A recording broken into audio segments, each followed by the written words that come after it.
They thought they knew everything about these ancient stones until artificial intelligence scanned the ground. It wasn't a calendar, and it wasn't a burial site. The algorithm uncovered a terrifying geometric pattern hidden deep underground that changes human history forever. Join us, and let's discover what AI found under Stonehenge. Let's go! Number 12. Stonehenge Infrasound Generation, Stone Arrangement Low-Frequency Standing Wave Engineering. Rupert Till's computational analysis of the complete stone arrangement identified something layered beneath the audible acoustic properties that Trevor Cox had already documented. The structure doesn't only manipulate sound in the range humans can consciously hear.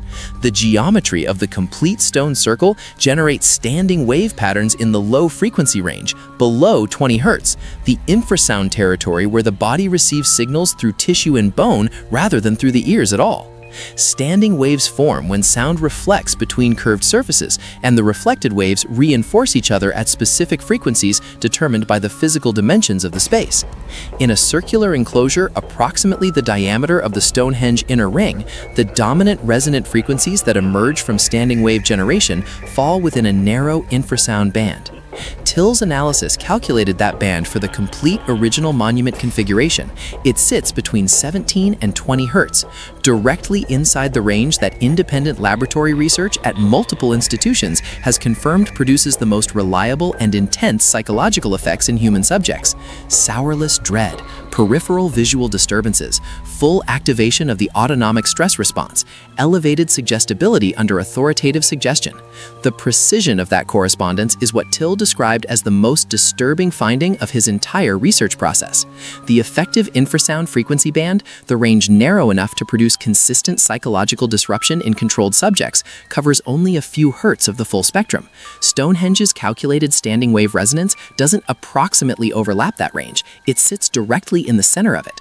If you wanted to design a stone structure that reliably generates the specific infrasound frequencies most effective at destabilizing human psychology, the dimensions of Stonehenge's inner ring are close to the optimal solution.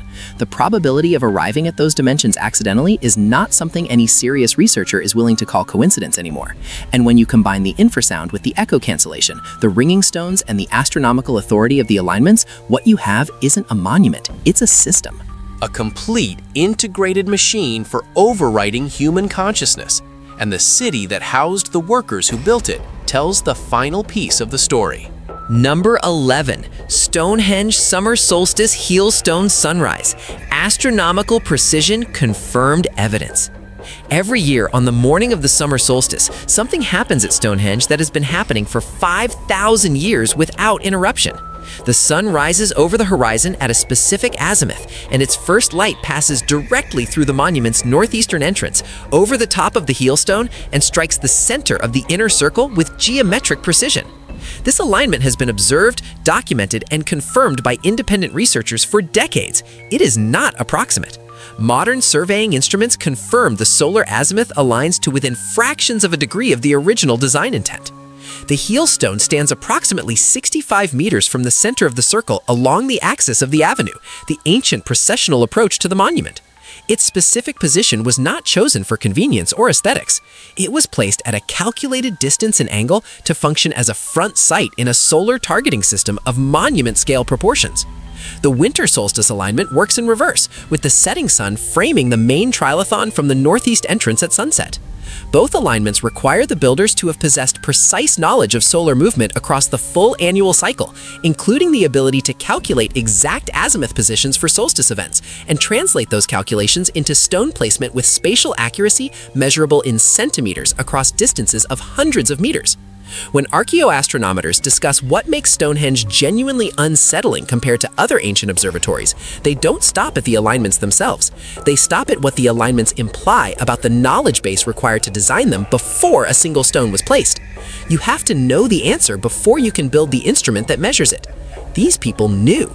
The question that nobody had thought to ask until the AI flagged it was this: what else were they pointing at that we missed? I'm going to ask you a simple question. Are you a naturally curious person? If you're watching, I'm pretty sure the answer is yes. This space is made for people like us. To ensure you're always part of this community and receive all our latest discoveries, you just need to do one thing: subscribe to the channel. It's the best way to stay connected with us. Okay, now that you're part of our Legion of the Curious, let's move on to the next item. Number 10. Stonehenge Neolithic Power Structure. Centralized authority, labor force, AI estimates. The cooperative narrative has always been the comfortable version of Stonehenge's origin story. Separate tribal groups voluntarily contributing labor and resources toward a shared cultural monument. Community, cooperation, peace. It's a story that makes these ancient people feel familiar and approachable. It's also mathematically indefensible under serious scrutiny. Building a structure of this complexity across 1,500 years of continuous construction cannot emerge from voluntary cooperation between independent groups. Organizational theory doesn't allow it. Voluntary cooperative projects fracture across leadership transitions.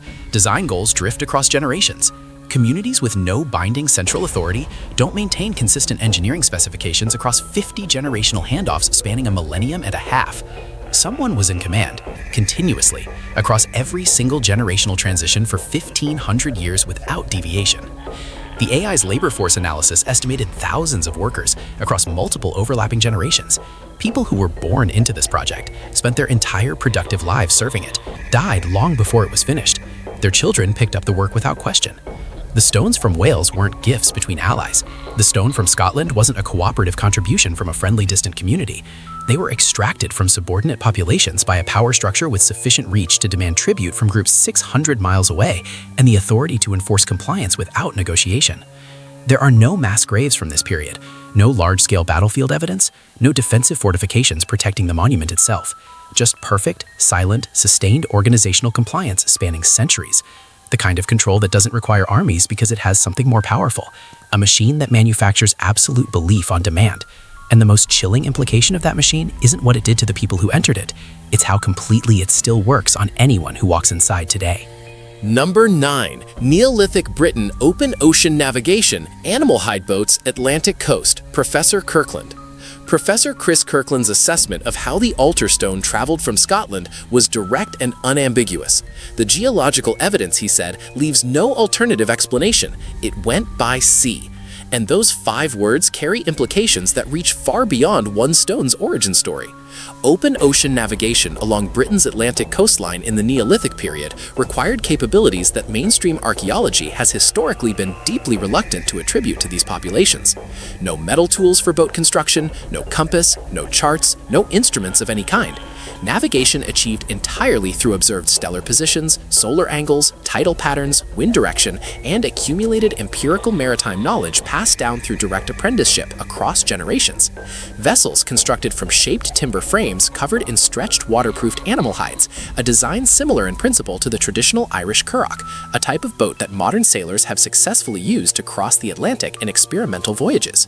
Now load a 6-ton stone onto one of those vessels, secure it against Atlantic swells, time your departure around tidal windows that allow safe navigation past headlands, where converging currents can destroy an underpowered vessel against cliff faces in under a minute. One miscalculation in any of those variables, and the stone, the boat, and every person aboard vanish beneath the surface permanently. No recovery, no second attempt with the same crew. The builders did this not once, but repeatedly over generations. What that confirms about Neolithic Britain cannot be overstated. These were not isolated, scattered tribal groups with no contact beyond walking distance. This was a coordinated maritime civilization with functional long-distance trade routes, established coastal navigation infrastructure, and the organizational capacity to sustain complex multi-stage logistics across the full length of the British Isles. They were doing things we had no idea they were doing, and the sky data shows they were thinking on a scale even more incomprehensible than the ocean crossings. Number 8. Durrington Walls Builders Village, Neolithic Feasting Evidence, Winter Solstice Excavation. 3 kilometers northeast of Stonehenge sits the site that most visitors to Salisbury Plain never see, Durrington Walls. A massive Neolithic henge enclosure, one of the largest in Britain, that excavations led by Professor Mike Parker Pearson at University College London identified as the living and feasting city of the people who built Stonehenge. The evidence from Durrington Walls is extraordinary in its physical specificity. Hundreds of houses, animal bones in quantities suggesting feasting on a scale that dwarfs any local agricultural capacity, predominantly pig and cattle, consumed at specific seasonal intervals that correspond directly to the solstice calendar. Chemical analysis of the bones confirms the animals were brought to the site from locations across the entirety of Britain, not raised anywhere nearby. Isotope signatures in the human remains at Durrington Walls match populations from Wales, Scotland, and other distant regions, the same far-flung origins appearing simultaneously at Stonehenge. People were traveling from identical distant locations to both sites. Durrington Walls was the living city, Stonehenge was the machine. The avenue connecting Durrington Walls to the River Avon aligned with the midsummer sunrise. Stonehenge's own avenue aligned with the midwinter sunset. Two sites, two ends of the solar calendar, one complete ceremonial system organized around the extreme points of the year. Parker Pearson's interpretation is that Stonehenge was a monument for the dead, while Durrington Walls was for the living.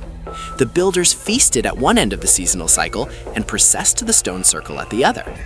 But here's the detail that locks everything together into something that should make every person who visits Stonehenge today feel the weight of what they're standing inside. The people who gathered at Durrington Walls came from every corner of Britain. They were fed, housed, organized, marched to a stone circle, and placed inside an acoustic weapon designed to make them feel the presence of the divine in every cell of their bodies. Then whoever stood at the center spoke, and every person inside believed every word. What would you give? What would you do? What would you hand over without question after that? Drop your answer in the comments right now. Smash that like button if this shattered something in your understanding of history. Number 7. Stonehenge Major Lunar Standstill 2024. Clive Ruggles, University of Leicester, observation. In 2024, an astronomical event occurred that the entire Stonehenge research community had been waiting nearly 2 decades to witness, a major lunar standstill. This happens roughly every 18.6 years, when the moon reaches its most extreme positions on the horizon, rising and setting further north and south than at any other point in its cycle. The previous standstill occurred before most current researchers began their careers. Professor Clive Ruggles of the University of Leicester, one of Britain's foremost authorities on ancient astronomy, positioned himself inside the stone circle as dusk settled over Salisbury Plain. He had spent years building theoretical models of how the monument would respond to this event. Now, he was standing inside the machine while it ran. As the moon approached its maximum declination, its light entered the monument through specific architectural gaps in the stone arrangement. Shadows fell in calculated positions. Light tracked through channels that the builders had preserved for exactly this purpose, unchanged across 5,000 years of weather, frost, erosion, and human interference. The geometry locked into place with the mechanical precision of a key entering a lock that hadn't been opened in 18 years. Think of that scale. 18 years between uses, 5,000 years of operation. The mechanism still worked. Ruggles later told colleagues it was one of the most extraordinary moments of his professional life. His exact words were that he struggled to find language adequate to describe watching a 5,000-year-old instrument execute its designed function in real time. The monument performed exactly as its builders intended, not approximately, exactly. After 50 centuries of everything the world could throw at that field in Wiltshire, the machine woke up on schedule, ran its program, and went back to counting. The question that makes every researcher uncomfortable is what it's counting toward. Number 6. Altar Stone, Scotland. Origin: Anthony Clark Curtin University, Mass Spectrometry 2024. For decades, geologists assumed all of Stonehenge's stones came from Wales or the local Wiltshire region. That assumption held until late 2024, when a team led by Anthony Clark at Curtin University ran high-precision mass spectrometry on fragments of the altar stone, the large flat slab positioned at the precise geometric center of the entire monument. The results didn't revise the existing model, they demolished it. The altar stone's mineral signature matched nothing in Wales, nothing in Wiltshire, nothing across the entirety of southern or central Britain. The mass spectrometer analyzed microscopic mineral grains embedded in the stone's matrix. Some of those grains dated to between 1 and 2 billion years old, others to approximately 450 million years. This specific combination of mineral age signatures exists in exactly one geological formation anywhere on Earth: Scotland's ancient Orcadian Basin sandstone deposits in the far northeast of the country, 600 miles from Stonehenge. To feel that distance physically, it's roughly the equivalent of moving a 6-ton block from New York City all the way to Chicago with no roads, no vehicles, and no machinery of any kind. Dr. Robert Eichser of University College London, one of Britain's foremost geological analysts of the site, reviewed the data and went quiet before stating the obvious implication out loud. Moving a 6-ton sandstone block from northeastern Scotland to Wiltshire using Neolithic technology bordered on the logistically impossible. The builders didn't use the nearest available stone for their monument's most important position. They sourced it from the farthest accessible point in Britain. And the only way to move something that heavy across that distance in that period was by sea, open ocean. Which means these people were doing something nobody believed they were capable of. Number 5. Stonehenge Bronze Age modifications, secondary construction phases, stones repositioned. The Neolithic builders completed their primary work on Stonehenge around 2500 BC. Then, history moved. New populations arrived in Britain. The Beaker culture swept through and replaced most of the existing genetic ancestry of the islands. And Stonehenge did not simply sit untouched through those seismic transitions. The monument received significant modifications during the Bronze Age, approximately between 2200 and 1500 BC.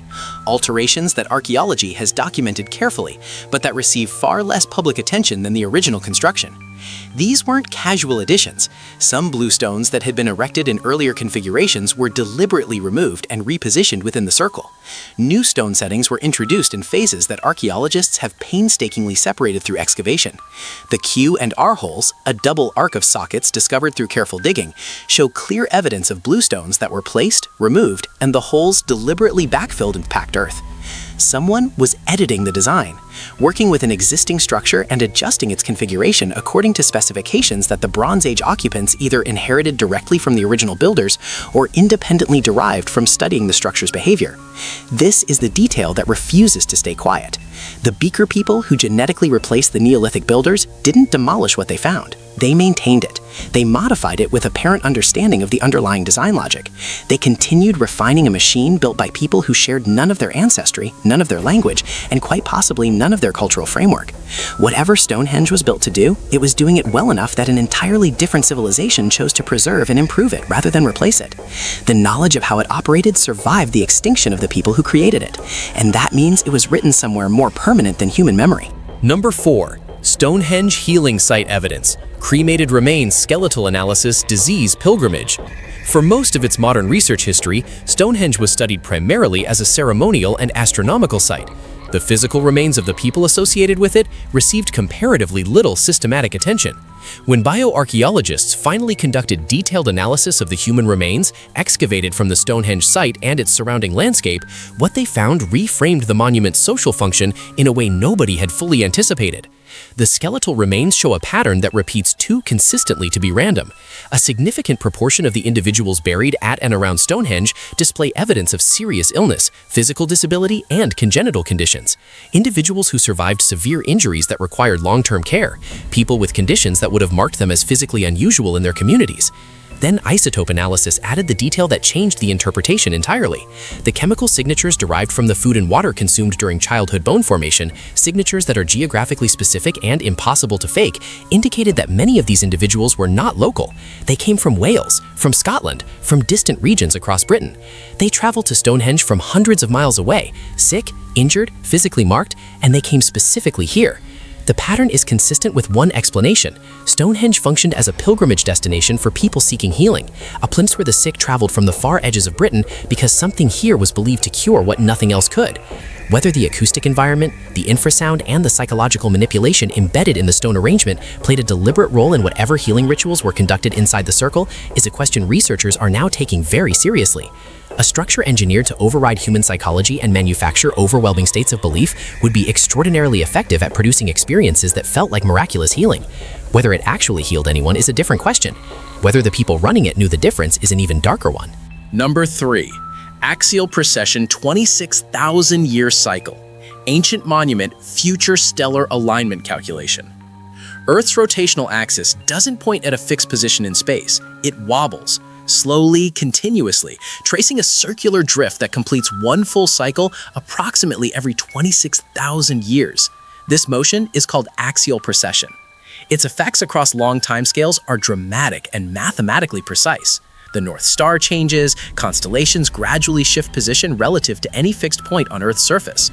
Objects currently below the visible horizon from certain latitudes eventually rise above it. Objects currently prominent gradually descend and disappear. The entire visible sky is in slow, continuous, calculable motion across thousands of years. Modern astronomers account for precession routinely using computational software. But here is the collision point between this mechanics and the empty sky alignment at Stonehenge. To deliberately aim a monument at a region of sky that is currently empty, with the intention of marking a future moment when that region will be occupied by a specific celestial configuration, the builders would have needed three things simultaneously.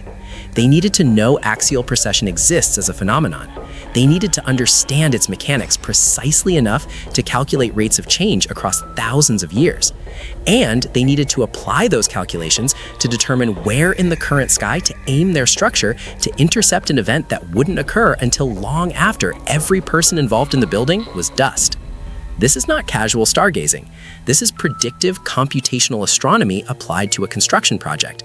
The kind of knowledge that mainstream models of Neolithic intellectual capacity describe as categorically impossible for populations of this period. Either those models are catastrophically wrong about what these people understood, or the knowledge came from a source our current historical framework has no category for. Neither answer is comfortable. And when the AI projected the date when that empty sky finally fills with its calculated target, the timeline it produced made the question feel urgent rather than academic. Number 2. Stonehenge Builders' Ancient DNA. Neolithic Population Genetics Origin British Isles. In 2019, a landmark ancient DNA study published in Nature analyzed the genetic profiles of individuals buried at Stonehenge and across the broader Neolithic British landscape. The findings delivered a population history more dramatic than most researchers had anticipated. The people who built Stonehenge were not the genetic ancestors of modern British people. They were descendants of a population that migrated into Britain from continental Europe approximately 6,000 years ago, crossing the narrow sea channels connecting Britain to the continent during the post-glacial period.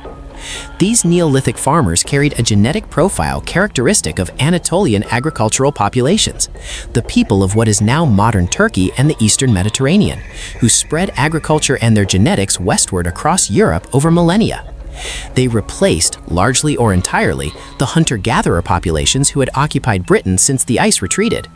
Then, around 4,500 years ago, they were themselves replaced. A new genetic wave associated with the beaker culture swept into Britain from the continental steppe, carrying a dramatically different genetic signature. Within a few generations, this new population had replaced approximately 90% of Britain's existing genetic ancestry. The builders of Stonehenge essentially vanished from the genetic record. The people living in Britain today are almost entirely descended from the beaker population that arrived after Stonehenge was already ancient. The monument was built by people with no direct surviving descendants in the land where it stands. Who they were, where their knowledge came from, and what happened to their civilization as the beaker wave swept through are questions the genetic evidence raises without answering. What it does confirm is that the knowledge encoded in those stones survived the people who built them. Because the beaker population didn't tear Stonehenge down. They maintained it, modified it, continued operating it. Whatever it knew, it taught its new keepers without speaking a word. Number 1. Stonehenge Ground-Penetrating Radar Salisbury Plain. Hidden buried monuments discovered. What's visible above ground at Stonehenge is a fraction of what the site actually contains. In 2014, the Stonehenge Hidden Landscapes Project completed a 4-year ground-penetrating radar survey covering approximately 12 square kilometers of the surrounding area using high-resolution subsurface imaging technology. The results transformed the understanding of the entire landscape. At least 17 previously unknown Neolithic monuments buried beneath the surface, massive pits, long barrows, processional routes, timber structures whose post holes survive as subsurface features, completely invisible to any surface survey. One discovery was particularly significant. A line of up to 90 buried stone stones detected beneath the bank of the Durrington Walls enclosure, approximately 3 kilometers northeast of Stonehenge. Some of these stones are estimated to have originally stood up to 4.5 meters tall, taller than a standard house ceiling. They were toppled and buried deliberately in antiquity. Someone decided to hide them. When standing, they formed what researchers now believe was a massive C-shaped arena enclosing a natural depression in the landscape, potentially used for ceremonies whose nature the surviving evidence doesn't fully explain. Professor Vince Gaffney at the University of Bradford, who led the survey, described the density of discovered features as staggering. His conclusion was unambiguous. Stonehenge was never a single isolated monument standing alone in an empty field. It was the focal point of a sacred landscape of extraordinary complexity, densely packed with structures, enclosures, processional routes, and buried monuments across the entire surrounding area. Most of that landscape is still underground. Most of it has never been excavated. What the buried stones were doing, and specifically why they were hidden by someone who went to significant effort to conceal them, has not been answered. And the answer might be the most important piece of this entire picture. Still curious? Then don't stop now. The next mystery is already waiting for you. Just click the video on screen. I saved it just for you. See you there, curious one.